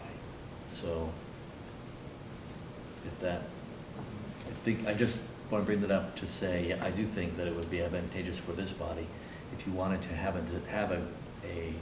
some type of facilitated event like that, or anything, any discussion of goals, that it be done before that meeting, because then that value-added information can be brought and shared as part of the council-wide. And I think it'll be an ongoing process, It always is. I mean, it should be. over all the meetings. Al, you had a question? Yeah, my comment was gonna be, I've been involved in this stuff before, and it's gotta be facilitated, you just got too many people. It's gotta be organized, and some ground rules established before the meeting begins. Everybody's gonna wanna drive the train. My recommendation is we bring somebody in from the outside. I mean, I facilitated these things before, but I'm too close to the organization. It's, Who do you have in mind? I would think we could talk to somebody from the university, or somebody from the outside. I think we could find somebody to come in and facilitate a goal-setting session. We did something similar in Columbus, and we used WEDC. Jason Scott Oh, and Aaron Jason. Welty came in. Oh, that's a great. Jason would be real good. He Yeah. understands it. Since we've used a lot of their funds, that might be a good idea. That's a good, ROI. You know him? I know Yes. Jason. Yeah, I was just in training with Jason last week, and I saw him this morning. Yeah, we saw him this morning, so. And I mentioned it to him last week. The only thing he said is they may defer to our regional account person on that out of Milwaukee, but he was more than willing to help get something set up if we're interested. I think we are. Sounds like a plan. So, But then do we do it in June at a regular meeting? Do we have a special? see when they're available. Okay. And, I mean, To really do it, we're gonna need more than trying to do all our regular business. right. And, you know, and you don't wanna go at 10:30, Well, 11 o'clock at night, so. We can throw a separate meeting in, probably on another Thursday night, though. It's somewhere in there. Yeah, And just for clarification, we want to check with them on facilitation for the goal setting or this business climate forum. Well, the goal setting is us, the business client forum is And yeah, there's a a triple header meeting. That's a larger thing. That's what we want to have them. We want them to facilitate the CDA goals. Okay, all right, got it. That's what I. We still need to figure out what the structure of the triple meeting looks like. We want a facilitator for that as well, or we'll just run it as a joint meeting with the three bodies. And have like a public hearing style. Okay, so you want us to come up with some dates in June, possibly a special meeting to do the goal setting and do possibly 3 hours? that's a good time. preferably on a Thursday. Thursday still work good for you? Steve? It happens. And Dave? Yeah. The rest of us? 'Cause- The only Thursday that's not gonna work is the 22nd, I believe. That is Wisconsin City County Management Association summer meeting, Where's that at? the Dells. You guys can come to the Dells. Let's keep an eye Well, on if it. it takes that one out, though, so third Thursday and fourth Thursday is a regular meeting, and first two in June. We may not get it till after Kinda come early around. July, because partly dependent on the schedule of the How about facilitator, we too. We should shoot. put together some dates from Let's do them? We'll do a doodle poll, and we'll see what works. Perfect. Pat, too, early morning, just throwing it out, Works for a lot of folks. First thing in the morning, I could do it. I don't know, how does that work for you? I could make it happen. And Al, might not work for you. Just with enough With Not the notice. enough notice, yeah. I got vacation to burn, Okay. so. Item, I got enough vacation. item 12, consideration discussion setting a date to hold a business client forum with the City Council Plan Commission, CDA. That's kind of up to the, So we did want to get the feedback from the CDA and the Plan Commission. So this is a meeting that Jim Allen had previously requested as well. Several business owners, just in general, wanting to get feedback from both to the Plan Commission, CDA, and Council about, you know, what's going well, what's not going well. Kind of an open forum, but we do want to have some structure to it. So it's just not a public hearing that people get up and say, you suck at this, or you're good at this. So, but not a fully structured, you know, we're not gonna have to do like a work session. It's in not a that. charrette. So if there is some suggestion that Pat or Dave or Cameron or Steve have in terms of how we structure that meeting, you know, we're still in the planning stages of what it looks like. We were just trying to get a sense of when is a good time to have that. So sometime in June or maybe July. I mean, with vacations, that's the only concern we had as we got farther into the summer. We did want to have it within the next couple of months. So date-wise, I don't, you know. Who's working on it from the city standpoint? Cameron? At this point, that's where it is, yes. But we're also hoping potentially even, you know, with Dave coming, because this is really about economic development and growth, and that is having, you know, the CDA director play a role in that once, it also gives some exposure and that to those businesses and those that come, so. well, and you also bring, because we're strictly economic development from another community, and what has worked and what hasn't worked. I mean, you're a smaller community, but because of your location, you have some bigger businesses that are interested in Columbus. You got an Amtrak railroad station. So date-wise, we were just looking at kind of a ballpark and then probably doing a doodle poll for all three bodies to figure out, can we find anything that lines up close enough to get most people to. Yeah. So I don't, was there any feedback on later in the summer or? Whenever you can get it to work, I mean, you're never gonna get everybody, because you got, what, seven, how many are planning commission? Seven. So 21, you're not gonna get. And there's some overlap there with some of the. That's right, you're on all of them. Yeah. And, Not all, Question yeah. would be, Not all. is Saturday morning a potential, or Are we doing it on a weekend? do it on Saturday morning from 7 to 9 or 7 to 10 or something like you got young kids playing baseball? I have kids playing soccer, but that's Soccer. an end. I think I'm fishing down Saturday. Whatever, you can get it to I'm work. helping him get his boat in the water. I mean, and you do have, in addition to the original 21, on planning commission, you have alternate members.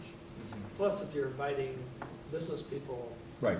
Yeah. So, you could be looking at easily 40, 45 Yep. people. so, So we just wanted to give this opportunity for feedback, but then really put the onus on Cameron and Pat and Dave and that to coordinate the date and come up with the structure. good. Consideration discussion of MOU with the city for support staff for CDA operations. So Cameron and I both worked on this because Cameron and I have been talking about getting this done and I want to make sure we had something, but, so I have one draft, Cameron has some other points as well, so I'll pass out. This was also part of our Recruitment Fest 2017, as part of our discussions of bringing on Dave, was making sure that we had some agreement between the CDA and the Another one city coming the other way. about what resources would be available at multiple levels of the city to support the CDA's operations as well, just so Dave was comfortable being able to know, hey, I can go to get this and that, and that there was no confusion about that. So this was one draft of it, so, and then Cameron's passing around Right. his. So this just kind of goes over the purpose of why, which is just kind of the effective date whenever we adopt it. And then I just laid out what the areas of the city were that would be kind of in support of the CDA, who's kind of the contact person, and then what kind of is the purpose, what would they be serving? I jotted this out in about 15 minutes, so I didn't flesh out like Oh, that's those okay. areas, but just a framework that we could start to discuss, and Cameron has a little bit more detail in terms of duties on his thing. But the only other one that I just jotted down as we were talking was city attorney. That wasn't on this list. Yeah, or mine. And if there's anything else that, but just delineating by department and role, what's available, that it's available, and keep us all on the same page. What I was thinking of too, the other one that you have, which I have to qualify is not the final draft. There's some typos and some missing capitalization. The final one is actually on the printer right where it was meant to be picked up before I went out the door. So I can share that later. But Patrick has hit well Patrick's draft hits well the overarching idea, but then getting into specific elements of work that are often needed for the CDA director at various times, and who does that. For some clarity, I had included that. The only thought or request I would have is, I know we've got it down as a memorandum of understanding. We spell things out like this all the time between departments. So I would just prefer to have it be a memo, everybody understands it, and keep it that way, rather than trying to establish it as some kind of formal other agreement. It would just be basic practice. So we just wanted to get something, have a draft here, give feedback, and then hopefully at our next meeting could have a final copy that Dave could work on and Cameron to just fine tune it, and then we can approve it at our next meeting. And council can take it up if necessary, or if Wally has any decision. I'd just say this, and just reviewing the draft MOU, this would cover what my expectations would be in terms of need of support services and what I've utilized in the past, and it looks very reasonable. I can tell you in the first several days I've been here, I find that staff are very willing to work as a team on this stuff and provide those support services. So I think we're on the right track. Okay. Any more questions, comments? Keep that train moving. Item 14, consideration discussion of the 2017 invoice from JCEDC. And this was a request, when we put the budget together, we allocated the funds. The bill is $4,413, and we have not paid the bill. Refresh us what this is again? Jefferson County Economic Development Consortium. And it's based upon our population, and we qualify the population to only be the residents of Whitewater who live in Jefferson County. We adjust the number based, it's not the full population as shown, so it's basically the houses in Jefferson County is how we do this. The reason the invoice is higher this year is because they raised the rate from $1 per person to $1.50 per person because of what they're trying to do with their economic development in Jefferson County. They're going more to a public-private partnership, and they're trying to raise some funds to be able to do this. So we decided, since the Jefferson County has not raised the $1 per person for about 10 years, that going to $1.50 per person was not really outside of the norm for rates. Some of them are up as high as $2.50 to $3 per person. If memory serves me right, when we looked at this a while ago. The nice part about both Walworth and Jefferson County is they understand that, we split the county line, and if we're building a building in this side of the line in Walworth County and Jefferson County can help, they're going to be there to do it. And the same way the other way around, talking to both Vicki and Derek, who run the two different organizations, they realize that the line is just drawn on paper and it's still the community, and they're going to get a benefit from it. So my recommendation would be is we go ahead and make the full payment, but I know that Mr. Knight had asked about it at the last meeting, and he'd asked about it in the budget, and I just never got around to putting it back on the agenda. What do we pay for to be a member of Walworth? What does it cost us? Not off the top of my head. Anybody? think Jeff's question too was, what is the value? Right. You know, what are we getting? What do they for bring to that? us? and Yeah. What do they do? How much have we worked with them actually? I work with them quite a bit. I attend their meetings every month. But I mean, as far as, are there things out there that we've actually worked on that have come into being, or is this just meetings? There's a lot of things that we've worked on to make things worthwhile. I mean, it's more economic development. The problem is Genevieve, who was the ED person in Jefferson County, she left to go to be the city of Chicago's economic development person, so there was a little hole in the process for a while. But they've done some training that we've been able to attend. They've done a few other things along that line. In all honesty, I probably do more with Jefferson County than I do with Wallwood County. Well, how much of the industrial park is in Jefferson? About a third. What is it, the most active third? Yeah, it's Generac and the northern part. I attended the monthly JCDC meeting this morning, and afterwards had a chance to talk with Vicki Pratt for a bit. And I'm planning to get together with her after Memorial Day, just to talk about, and I know I could pick Pat's brain on this too, but talk with Vicki directly in terms of, you know, how she sees Jefferson County and the city of Whitewater interacting with that. Similarly, I talked to Garrett last week at Walworth County and have plans to set up a meeting with him. And then Paul Jady from NADRA was at the meeting this morning too, and he came over and congratulated me on the new job, but they're very interested in, you know, anything that they can do to work with us too. So, hey, the more support resources we have out there, the better. I can't speak to whether the, you know, $4,400 is, you know, what the value return on investment in that is, but Good deal or bad deal, yeah. MadRep looks at us as being in their district also. MadRep only stops in Jefferson County, but they too say, you know, it's. Paul Jaden said, of course, we very much want to be able to market another university, so. Does this come out of marketing? What fund budget? I think that's where we can probably take it out of. I thought we had a line item for That's it. it, 224, County Regional Economic. There it is. Okay, so we have, is that 10,000 figure going to cover both counties? Should, because. And we've been participating in both counties in the? Yeah. Okay. Well, Can I ask a question? So are there, what, say 3,000 people, Wisconsin, Whitewater residents that are in Jefferson County then? I'm just, that's what it is? 3,000 times about 54,500? Yeah, let's see, There's specific numbers, are you looking it up, Pat? It's I basically just Walton wanted to Drive, know, and there's not a lot of development out there, Walton Oak, or that the, seems high. That seems high. I would think so too.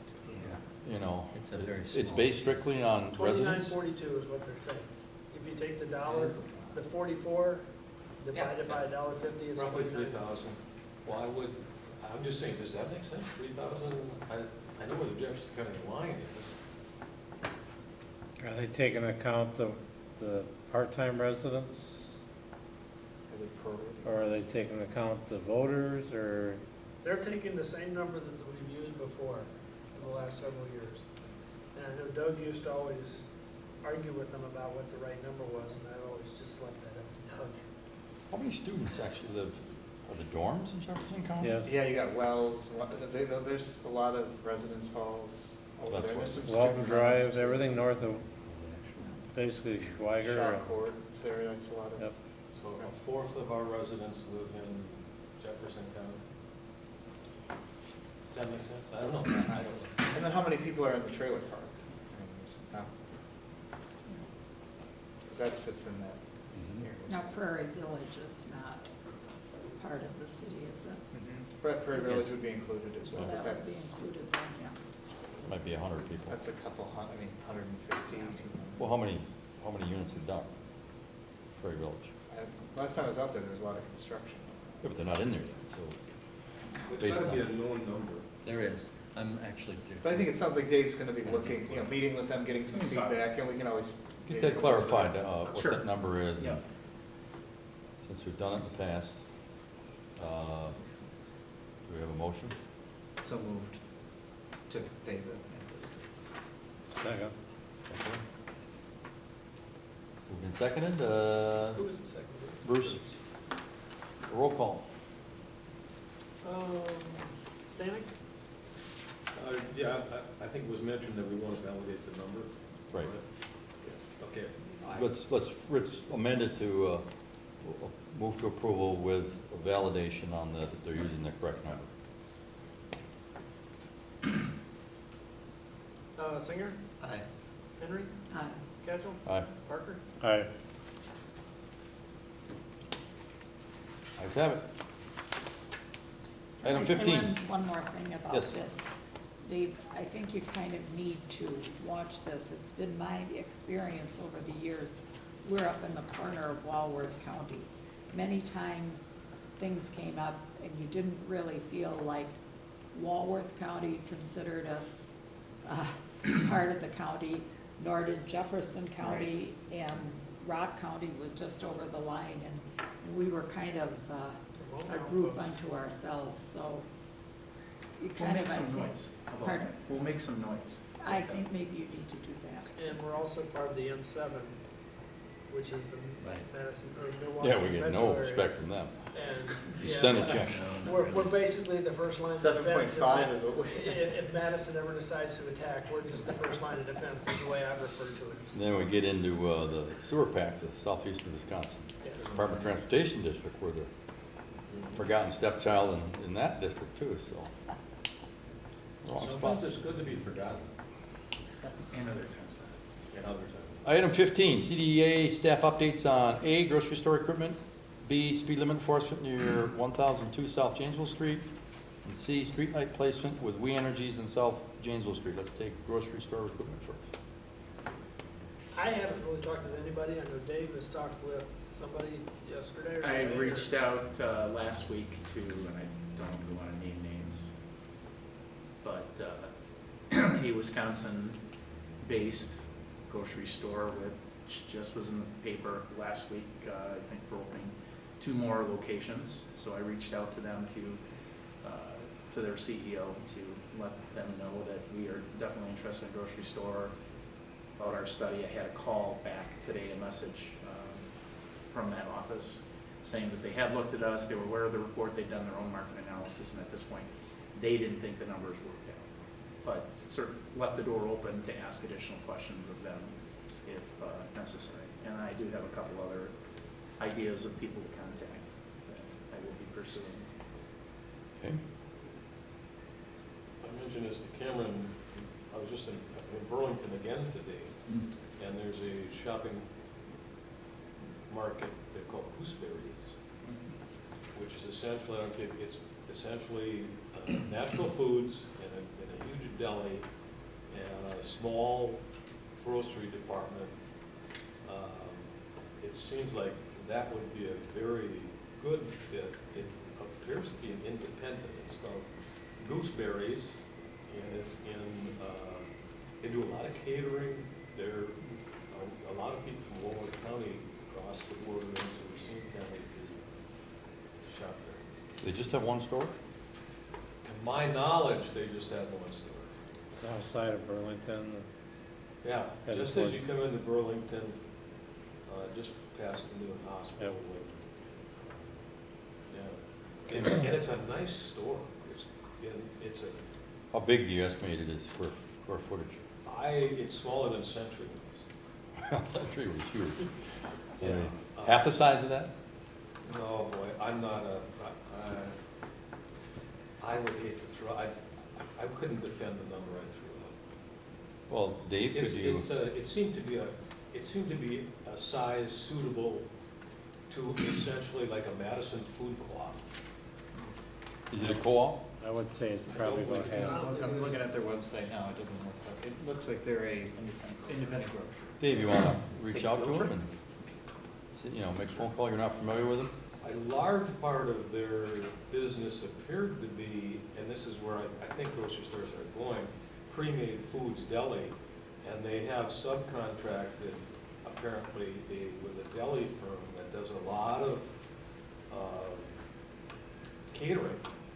But then if you look at from lunches and those types of things with all the students here, you would think that a place where you could go and get a decent whole wheat sandwich with some vegetables on it and some natural cheese, and I just thought it would be a good fit. You might, next time you're in that area, you might just stop in there. It's an impressive little operation, a lot of liquor. That's where the money is, liquor and deli, and that's where they've concentrated.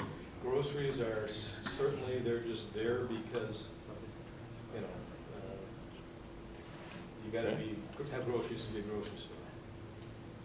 Deli is one of the things that people are complaining about missing. They can go into Walmart and pick up most things unless you need something specific that they just don't carry, but the deli is something that there is big complaint about not having. It is good, I mean, they have online ordering, lunch menu, and it's They similar, have fish fries on Friday nights. knowing how to market themselves similar to the gentleman we were trying to recruit from Lake Mills, you know, knew how you have to compete in today's. They have 10 tables with 4 seats around that people gather from lunch and a seating area outside. It just seems like it would be a real nice fit. I don't know where it would go, but it would be a real nice fit. The other update is we have the, you know, the last meeting we had, the Whitewater Co-op, the grocery co-op, that we gave $10,000 to for a kind of seed money to start up. They will also be coming to the council meeting on June 6th to make a presentation about, kind of similar to what they did here, but now they're at like 150 members, or they're growing, so. I mean, it's good, we've got a couple irons in the fire, you know, we keep moving it, but the co-op will be at, or Whitewater Grocery Company is what they're calling Yeah, themselves. Because co-op sometimes gets a little bit of a stigma to it. Can I ask an ethical question? I signed up as a member. You're not the only one. Yeah. Well, and we've been very clear, and they've been very clear that their existence will not relinquish the need for another grocery store. And they're under no false impressions. Yeah, the way that they described it was, you know, and they talked about all the market research around how big grocers are acting nowadays. They know people will come to them, so they're not as willing to lay down capital in a smaller community, because if you need food, you'll just drive 20 more minutes or whatever. But But they the could- ethical question is, it's not really a problem, because, you know, the gain that you would get off of them from an ethical situation, you're not gonna make millions of dollars. You're not getting any insider trading. It's basically open to the public to be able to do that. I wouldn't think you would have any ethical concerns. I'll check with Will. yeah. Can I have another question then while you're checking? If somebody that was on this board also wanted to be on that board, would that be an ethical problem? No, because you're not getting anything of monetary value by being on that board. You don't get, I mean, You're a reduced price as a member. but that's open to the public. I mean, you can get the reduced price by being a student at the university.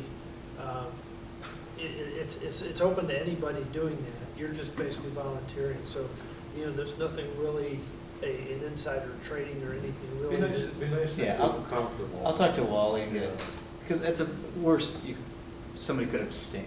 Right. You know, if a decision came in front of this body, you could just say, I'm not We going to. could end up with a situation where the majority of people would have to abstain. Yeah. I'll talk to. Well, then We'll you're get an saying that opinion we from can't have a Wally. majority of members join. Such a- We've reached our quota. We'll get an opinion from Wally for anybody involved. And their best case scenario, my understanding, because I was at that meeting, or when they were here, was they're at least 4 years away, Yeah. you know. Or and maybe that's getting running. from let alone making being up and something. running, and they're looking at 8,000 to 10,000 square feet. And so that's not big enough to fill what the full need is. They want to carve out a niche. And again, there were some business people at one of our last meetings that wanted a clarification. They were absolutely correct, there should be one. That we don't think as a body, the CDA, that pursuing that is our answer to getting another grocery store. It's just something add-on, and they think they can exist if they get enough members, whether we have that second store or not. And having gone to the co-op conference a year ago and working with them over the last year and a half, Mr. Catchell's correct. They've never been under the impression that if they open this, that there would never be another grocery store in this community, because they know they could not supply the needs that a regular grocery store would be able to do. They just don't have the buying power of the capital review. I wonder if the public, we're going on a tangent, but I wonder if there's a public perception that what they're doing is gonna solve our grocery problem. That's an issue, and we've been very clear all along, and that it is not I the wasn't answer aware of to that. our problem. I wasn't aware of that, and I don't believe my wife is either. We're under the impression, hey, this is one thing that's gonna make it happen for us to get a grocery store, and something else might be competition for it. I think somehow, that if the message, somehow that, at least I'm confused. I'm often confused. And I think that came up when we were debating this whole $10,000 motion last time, and it was, well, sell us on why this isn't, how this isn't going to maybe blunt some efforts we're doing to get an independent, a full-service group. And if anybody in that group is putting out that idea, that they are the solution to it, that needs to be squashed, because it's not. Every time we've had them in, we always ask them that question. And their point was that they see themselves as more of a proof of concept too, that Yep. if they can show that they can make it, that's gonna make it potentially easier to sell a larger But grocer that- we are by no means wanting to wait 4 years for our next grocery store. And they're gonna move independently of it, the other one comes, Okay. and who knows what'll happen. I mean, some stores, they put the organic and their type of store that they want as a part of theirs, but we're not. Public perception is a really difficult thing to manage. It's an issue, and we hope they're not trying to put that, I don't think they are. I If there are haven't seen it. 150 people that are members, they're not gonna control 150 people. But they need to get, I think one of the things they need to start doing, and we kind of address that, is education. And that's why we want them to come to the council meeting and really tell their story so that people don't fill in the Yes. gaps or make up their Because own. there is a lot of confusion out there among people about, and you've got people that are saying, okay, we want something, comparable to Walmart price-wise. Well, this co-op cannot do that, particularly if their buying power isn't the same. If they're going to have the things people will want, like organic foods, so that is not going to totally solve the needs of the community.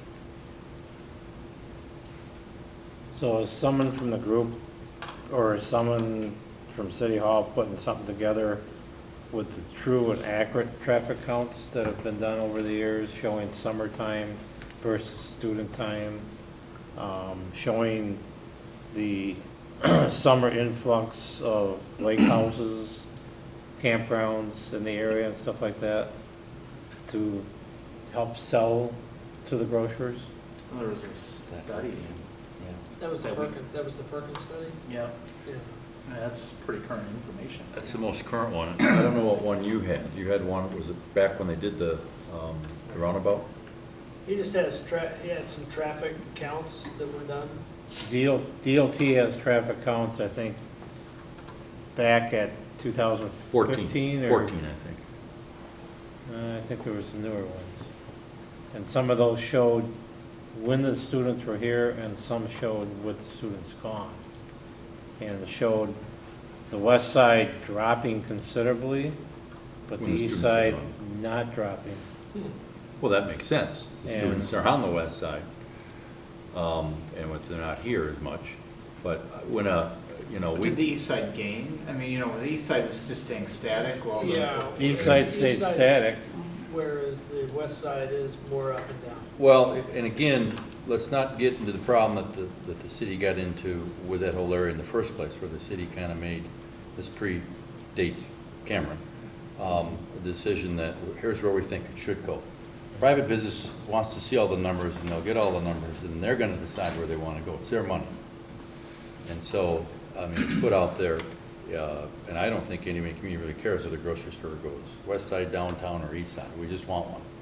Yep. And it'll be completely up to them, and all that data is readily available. But I don't think as CDA, we want to get into the business of, hey, we think you should go here versus here. Here's all the data, they're going to go where they want. But what I'm getting at is someone at City Hall or CDA or somewhere is putting this information together, what's available in the community, vacant buildings or vacant land. I don't think we've done it today. And 2 traffic counts that are reasonable, that are realistic as far as what's in the area.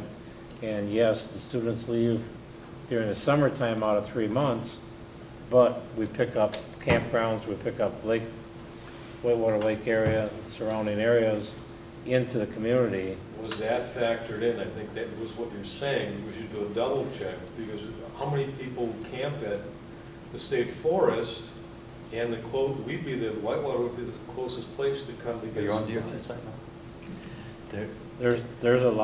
There's 3 campgrounds south of town here, besides the bike traffic and the Kettle Moraine area and stuff like Now, that. I was in their DOT site last week looking at it, and I didn't go in that deep, but do they actually put the date? I think it's an average. No, there's dates. Are there dates when they run it? Yep. Dates and when it was done. How are they tracking it? Because there aren't any, They just have reports from when they've gone and done the counts. okay. I think that's how they do it. Larry. They have the day of the month and the year that they did it throughout the entire community. To answer your question, Bruce, no city staff outside of CDA folks has been involved in assembling that material of late. So, If I remember correctly from that grocery study that was done, which is like 120 pages, there was traffic counts included at several different potential locations for grocery stores. But I think to Bruce's point, I think now that you're here, taking a look at what is our package, if we have a prospective individual, make sure that's all pulled together and cleaned up and Yep. succinct and say, you know, because that Perkins study is long. Yeah, you need almost an executive summary. Yeah. So now that we have somebody on And staff, available. you know, besides Got Pat. more homework for you, Dave. 'Cause right I was already now, planning on it, so. Good. because right now I we shouldn't have say that. 4 locations in the city of Whitewater that have vacant land that could have had a grocery. But that's been whittled down to 3 locations. So a packet could be put together saying, all right, here's some vacant land areas, here's the traffic counts, here's some information, history of the city of Whitewater, summertime, wintertime, school year time, whatever. How can we sell it to the Some grocers? interpretation of the data, some local interpretation of Yeah. this global data, if it's WISDOT traffic counts, really, it's not very scientific. I mean, I worked in that department. We might have access to the good stuff. I don't work with the Department of Transportation, We'll hack the data. but I mean, through the county? Yeah. Yeah, I can talk to, find out That who would be the great. county is. I don't believe, I don't know. we, to chime in again, we also have purchased our own traffic counting equipment. So that, a smaller version, I don't think we have nearly what transportation engineers have, but we have our own pressurized hoses and box and clickers and all of that. We've sometimes placed interns and others out in different What are they like, locations. the deer cameras? I don't even remember what they look. I don't think I actually saw them. No, they're not. How many do you have? It's just a system that you roll, you lay across the road. Okay. The little hoses that cars go over. Okay. And then we have folks that can observe and do counting as well. More detail about the type of traffic, not just the counts of vehicles going over. Well, and the type of traffic is important, because if you're on Main Street, let's say you're at the corner of the Prairie in Maine, and during the school year, Mhm. you've got a lot of traffic going back, but a lot of it is the students going back and forth, back and forth. It's not, I don't know how they distinguish between fresh traffic, new traffic, and repeat. And so, you know, going back and forth a couple times a day and they don't. And versus, like you said, if it's lake traffic coming in, do they have a grocery store at the lake? Don't they have a little country store out there? No. Nothing? But, yeah, and I don't know how you distinguish between which type it is Right. during the time of the year. When we had the, and we'll talk about it in closed session, part of the drive meeting down in Elkhorn, the EIS was out and they threw out their traffic counting in dead times. And, yeah, you know, skewed the numbers. We tried to make them come back and redo it during, you know, don't do it after school is out in front of the high school in, you know, end of June. Do it during the school year. And don't do it in Lauderdale Lakes area in February. Do it there in June, July, or August, so. Numbers can say whatever we want to say. But one of the things that it does show, though, when it's done in June, where the kids are gone versus in May, you can tell how many are really here. No, And what if side of town. we see them at different times, during the school year, and during the summer, and at all areas, and give it to them, and say, here you go, run with it. Any other questions, comments? Street light issue, the speed, we're just. We're not there yet. Okay. Speed limit enforcement near 1002 South Janesville Street, what is that? That was asked by Council President Singer for us to put on there. Not about speed limit enforcement, but about changing this. This is a Michael 35. Steiner request Yeah, about taking that speed limit. Now, it's not a city, it's not a CDA function. but being able to advocate to, I think it's a county, oh, no, it's State Highway 59. It's the city that has that responsibility. I asked the chief, she said that she's had no real notable complaints on that area, other than Mr. Steiner who came in. What is the speed limit? It's 55 until it gets down to 35 right after his property, and he was asking to take it to 35 out Yeah. past his property. If you're going outside the city limits, then it's gonna have to be the county to be able Yeah. to do that. So- But, you know, what she said, what his complaint was coming to the police department was his trucks don't come out of there as a small little sports car does. Right. So the other cars are coming onto them faster. He says there's a lot of, in my talking with him, there's a lot of near traffic accidents out there. She didn't have any data, you know, I just asked her real quick about this, but, you know, he probably has a better idea what the traffic speed is than anybody else since he's out there all the time. But if it's not in the city, you're gonna have to go through the county. That's a landmark, Hardscapes, or, you know where the new DMC supply and all, that's Michael Steiner's property. Yeah. Right across from a little bit further in, but by the. Almost by the country Yeah, club's right across back. the street. Yeah. On the Hole other side number of one. it. He just put up 2 new buildings. He's got the mattings that they use for large trucks and construction areas. He's gonna open a small little retail salon and garden, and he's got some gardening supplies, rocks and bark and that kind of stuff. So I think the issue is just getting a resolution, because he requested this. I think Chuck could confirm that, it's not under the city's jurisdiction to change that. Was there a way we could advocate to whatever jurisdiction does have that ability? Because it would basically just be extending it a little bit farther down that road, so you wouldn't hit We can do 55 until you get past his. isn't that's State Highway 50 then? Yes, Well, if you So I don't know county who or, has jurisdiction to change it. county or state issue then? it's a state State. road. It's got a state badge on it, it's state jurisdiction. Mhm. Well, There are times of day when traffic comes through there awfully fast. I see it on Janesville Street, that early in the morning, many people are coming from that direction to come through here, or out here to the industrial park. And you don't want to get out there in front of them. I can imagine that if he's got trucks coming out, he's got problems. Right. So we just wanted some, could a letter be drafted to just advocate, something may not happen just because it's out of our control, but we wanted to be advocates for that business. do we want it from the CDA, or do we want it from the council, or do we want it from both? I'd say it could come from Cameron and Dave. I don't think it has to come from the body, I think we just Okay. wanted to get some, I don't have a problem actually just writing it. I mean, I don't need any other direction. It's just a request by, conveying a request by a business owner in that area. So, Dave, how about, we'll talk with Jill to put something together for us, and then you can work on it, and then we'll. Sure. And I know a few of the keywords to put into the DOT. There you go. Don't they by sometimes Alex. put signs out about trucks?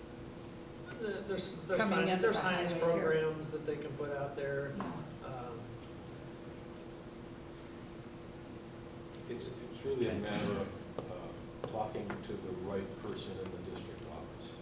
It can happen overnight if you're lucky enough to get them on the phone. Talking to Yeah. traffic. Talk them into going out, take a look at it. You know, Okay, directive? Item C, streetlight placement of We Energies on South Janesville Street. Is that also from the council? same property. Same thing. And I asked Chuck Moss about that, and Chuck's on vacation, so I haven't got any reply back. So you'll include that into, Yeah, we'll get Yeah, to that that. was with, okay, Bruce was at getting We Energies to just put the Put poles the and streetlights on there. lights on the poles out there, yeah. flashing It light. shouldn't take much. No, just regular streetlights, like you have in. He wants to light up the entrance so that cars coming in, people going by or I'm whatever. thinking stoplights, your streetlights, okay. who pays the utility bill? Part of the streetlight program, City street light program? yeah. Yeah, the city would pay the utility bill. He came in for a request to put up yard lights out in that area. On his plans, I believe it showed out there by the road. And that's when I suggested, well, why don't we check with the We Energies about putting streetlights out there. That sounds like a council issue. I'm getting more information from Chuck. Okay. All right, item 16, adjourn to closed session per Wisconsin statutes 19.85 sub 1 sub E, deliberating or negotiating the purchase of public property, the investment in public funds, or conducting other specified public business, whenever competitive or bargaining reasons require a closed session. C, considering employment, promotion, compensation, or performance evaluation data of any public employer over which the government body has jurisdiction or exercises responsibility. Item A, update on negotiations with potential retail, manufacturing, and other businesses that are considering locating the city of Whitewater and are requesting city of Whitewater related financial assistance or concessions. Item B, consideration, discussion for exceeding the loan limits for the Capital Catalyst Fund. Item C, consideration, discussion of a TIF number 6 funding request by Michael Sina for property located at 1002 South Janesville Street. Second. Motion second, need roll call? Closed session? Gatchell? Aye. Henry? Aye. Singer? Aye. Stanek? Aye. Parker? All right. And we would be inviting